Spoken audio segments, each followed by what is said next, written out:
The CEO's hand gripped my arm so tight it hurt. Her perfectly painted nails dug into my sleeve as she leaned close. Her breath sharp with champagne. "Take me home right now or you're fired." Her voice was ice. Every executive in that ballroom was watching us. I had 3 kids at home, rent due in a week, and my wife was already worried about my job security. But something in her eyes didn't match her words. Something desperate. Something terrified. I had 10 seconds to decide whether to obey my boss or trust. My gut that this wasn't what it seemed. Before we go any further, I want to invite you to subscribe to Soul Light Stories. If you believe in the power of kindness and human connection, this is your community. Hit that like button and share your thoughts in the comments below. Your stories matter to us.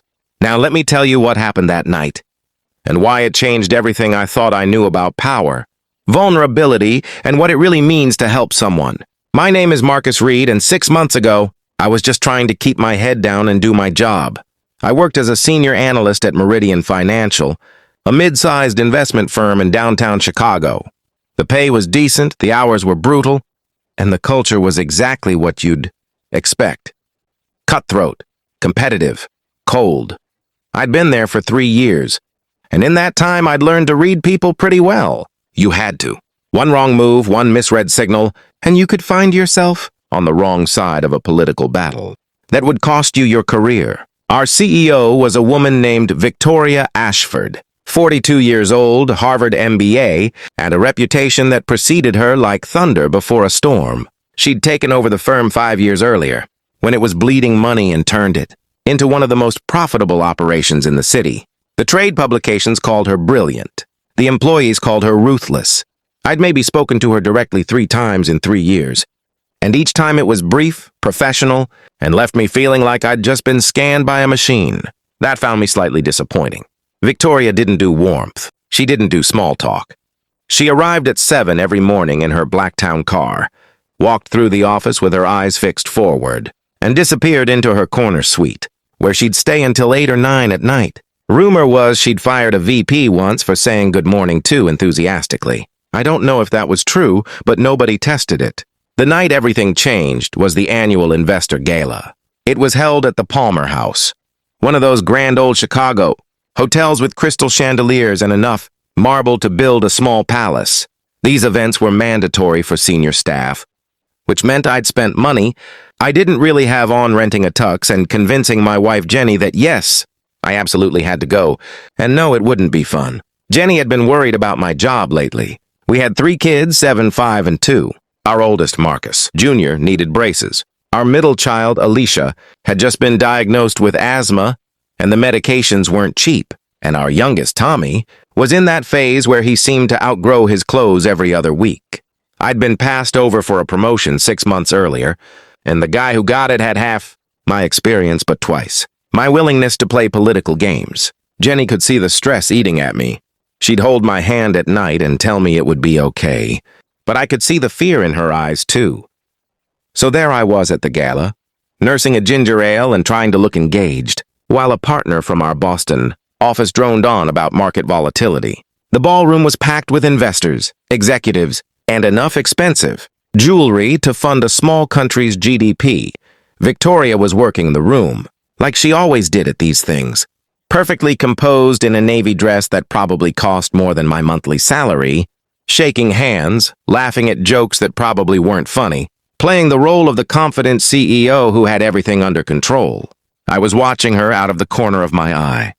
Not for any particular reason, just that kind of awareness you develop when your boss is nearby. That's when I noticed something odd. She was talking to a man I didn't recognize. Tall, silver-haired, expensive suit. And her body language was all wrong. Victoria Ashford never looked uncomfortable. She never fidgeted. She never broke eye contact first. But she was doing all of those things now. The man stepped closer to her. Too close. His hand went to her lower back. She stepped away. He followed. Her smile had frozen on her face, but it didn't reach her eyes anymore. My gut tightened. Something was wrong. Then she looked across the room and her eyes locked on mine. Just for a second, just long enough for me to see something I'd never seen before in Victoria. Ashford's face, fear. She excused herself from the man and started walking toward me. Her stride was steady, but something in her movement was off. She looked like someone trying very hard to appear normal, while everything inside was screaming. When she reached me, she smiled that CEO smile, the one that could freeze water. "Marcus Reed," she said, loud enough for people nearby to hear. "I need you to drive me home, now." I blinked. "Ma'am, I don't have my car here. I took the train." Her hand shot out and gripped my arm, hard. Her fingers were shaking. "Then call a car." "We're leaving. That's not a request." The people around us had started to notice. An executive I recognized from the third floor was watching with raised eyebrows. A couple of investors had turned to look. And across the room, that silver-haired man was watching us with an expression I couldn't quite read. Victoria leaned in close. That's when she said it. Quiet enough that only I could hear under the noise of the party. "Take me home right now or you're fired." Everything in that moment felt wrong. The threat, the desperation barely, hidden behind it. The way her hand was trembling against my arm. I thought about Jenny, about the kids, about the bills piling up and the promotion I'd already lost and how much we needed this job. But I also thought about the fear I'd seen in Victoria's eyes when she was talking to that man. "Okay," I said quietly. "Let me get my coat." Her grip on my arm loosened slightly. "Hurry!" I pulled out my phone and requested a car while Victoria said her goodbyes to a cluster of investors. She was back in CEO mode, all smiles and confidence, but I could see the tightness around her eyes. The car service said 7 minutes. It felt like an hour. The silver-haired man started walking toward us. Victoria's back was to him, but I saw him coming and something in my chest went cold. When he was about 10 feet away, I did something I'd never done before. I stepped between him and Victoria, turned to her, and said loudly enough for him to hear, "The car's here. Ms. Ashford, we should go if you want to make your next appointment." She caught on immediately. "Yes, thank you, Marcus." "Gentlemen, if you'll excuse me, I have an early morning tomorrow." She gave them all that megawatt CEO smile and headed for the exit. I followed. We didn't speak in the elevator. We didn't speak crossing the lobby. It wasn't until we were in the back of the black sedan, pulling away from the Palmer house, that Victoria finally let out a breath. That sounded like it had been trapped in her chest for hours. "Thank you," she said quietly. Not the commanding CEO voice. Something smaller. More human. "Are you okay?" I asked. She was looking out the window at the Chicago streets sliding past. "No, but I will be." Then she turned to look at me. "I'm sorry I threatened you. I didn't know how else to make you understand it was urgent. Who was that man?" Her jaw tightened. "Someone who doesn't understand that no means no." She closed her eyes. "Someone I made the mistake of dating 2 years ago, who has decided that my success means I owe him something. Someone whose family has enough money invested in our firm that filing a harassment complaint could cost us everything." I felt my hands ball into fists. "He was threatening you. He was reminding me that he has power, that he could pull his family's investment, that he could spread rumors that would tank our stock price, that he could make my life very difficult if I didn't go home with him tonight." She looked at me directly. "I wasn't asking you to take me home, Marcus. I was begging. I just had to make it sound like an order so he'd think I was still in control." We sat in silence for a moment. The city lights flickered through the windows like distant stars. I thought about all the times I'd judged Victoria Ashford for being cold, for being ruthless, for being untouchable. I'd never once considered that maybe the armor was there because it had to be. "Where do you actually want me to take you?" I asked. She gave the driver an address in Lincoln Park. Then she turned back to me. "You can drop me and take the car home.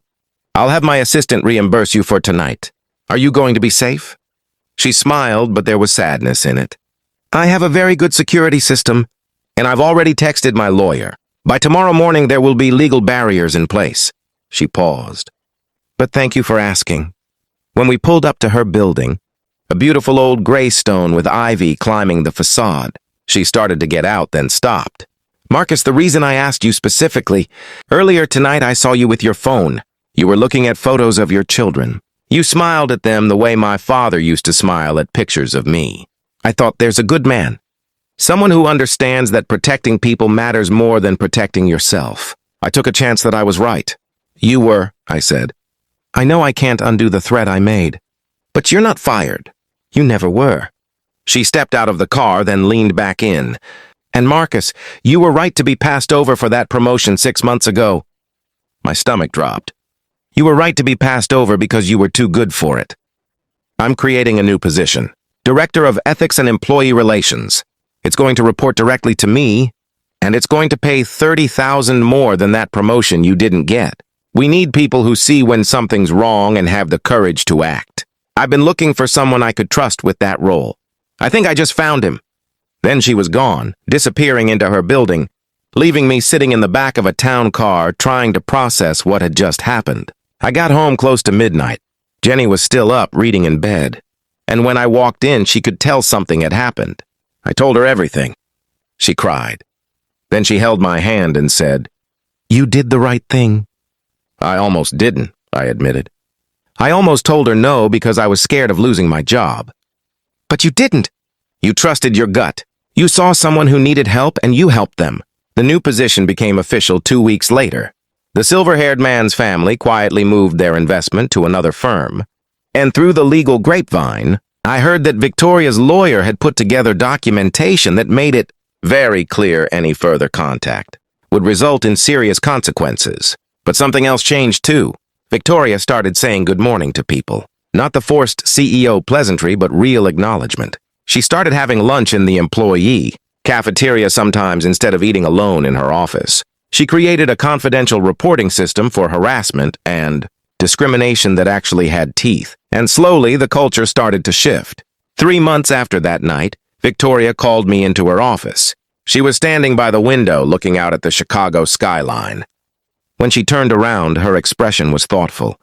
"I wanted to show you something," she said, and handed me a folder. Inside were testimonials from employees, people talking about feeling safer at work, people reporting problems they'd been afraid to mention before, people thanking the new ethics system for giving them a voice.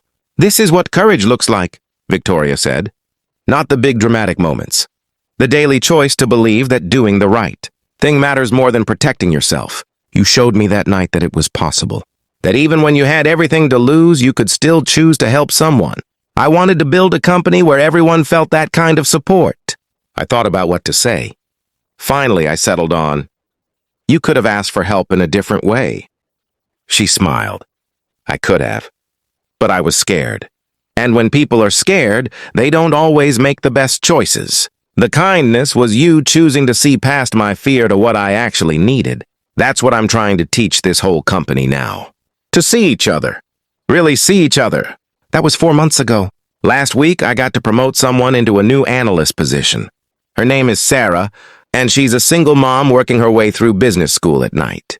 During her interview, she told me she'd left her last job because of a hostile work environment and was terrified it would happen again. I told her about Victoria, about the night at the gala, about how sometimes the people who seem the strongest are carrying invisible battles we know nothing about. I told her that here we try to see each other. We try to help each other. We try to build the kind of place where asking for help doesn't make you weak. It makes you human. She started crying. Then she told me about her 6-year-old daughter, about the medical bills from her ex-husband's addiction, about how many times she'd been told to toughen up, when what she needed was someone to see her struggling and offer a hand. "You'll fit in well here," I told her. The thing about kindness is that it doesn't always look the way we expect it to. Sometimes it's not a grand gesture or a perfect moment. Sometimes it's choosing to trust your instincts. When someone's words say one thing, but their eyes say another. Sometimes it's risking something precious, because you recognize fear in another person's face and you remember what it feels like to be afraid and alone. Victoria taught me that strength and vulnerability aren't opposites, that the people at the top carry burdens the rest of us never see. That asking for help is one of the bravest things a person can do, even if it comes out sideways, even if it sounds like a threat when it's really a prayer. And I taught her, or maybe just reminded her, that there are still people in the world who will choose to help, even when it costs them something. People who understand that our humanity is defined not by our power or position, but by how we treat each other when everything is on the line.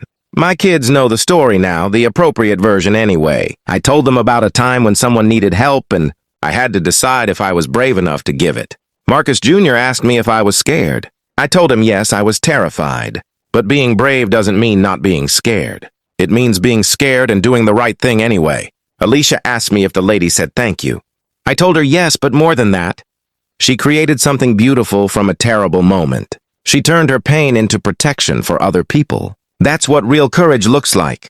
Tommy's too young to understand the details, but he knows that his daddy helped someone who was in trouble, and that makes him proud. That's enough for now. The truth is, I think about that night often. About how close I came to making a different choice.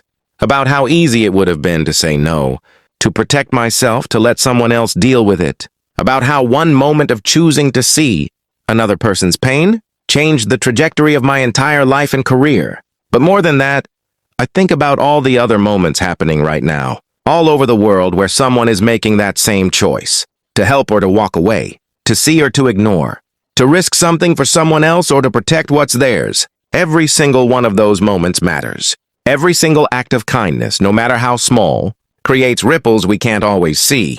Victoria's vulnerability that night led to a company culture where hundreds of people now feel safer and more valued. My choice to help her led to a position where I can create systems that protect others. Sarah's courage in interviewing despite her fear will lead to opportunities for her daughter that might not have existed otherwise.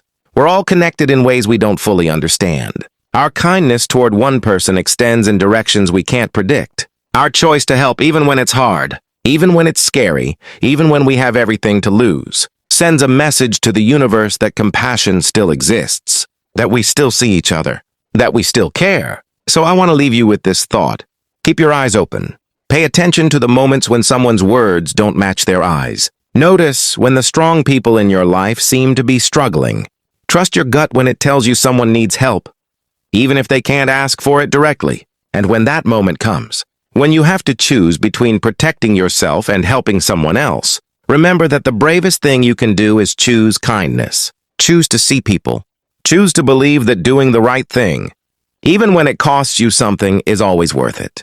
Because you never know when your moment of courage will change someone's life, or how their gratitude might transform your own, or how one scared decision to help a person in need might create waves of kindness that extend far beyond anything you could imagine. The world needs more people who choose to see each other, who choose to help, who choose love over fear, compassion over self-protection, humanity over hierarchy. Be one of those people. The world is counting on you.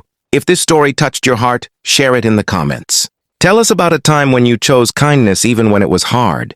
Tell us about someone who saw you when you were struggling and offered help. Let's build a community of people who believe that compassion matters, that seeing each other matters, that our shared humanity is worth fighting for. Your story could be the encouragement someone else needs to be brave. Share it. You never know whose life you might change.